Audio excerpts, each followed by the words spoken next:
Jononalar kun mana bunaqa og'ir holatlar bo'lib, og'ir kunlar bo'lib, bosh og'riydi yoki ayollarda menstruatsiyadan keyin menstruatsiya boshlanayotgan paytda bosh og'rishi mumkin, qo'l og'rishi mumkin, bel og'rishi mumkin. Misol uchun, menda unaqa holatlar bo'lmaydi-yu, no, bosh og'rishi mumkin. Chunki bosim bo'ladigan kunlar bor-ku, borni kunlar.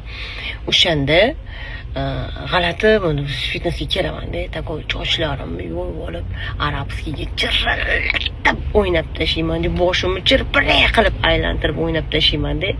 Ani bosh og'rig'idan asar ham qolmaydi, ishoninglar. Tiq etgan asar qolmaydi. Men har kuni shug'ullanganim uchun men magniy B6 ichmayman. Magniy B6 meni o'zimni tanamda absolyutni faol ishlab chiqaradi. Meni uyqum mo'shni, ko'timni kesib ketsa bilmaydi degan darajada uxlayman. Bu uxlayman, kech turaman. Shunaqa.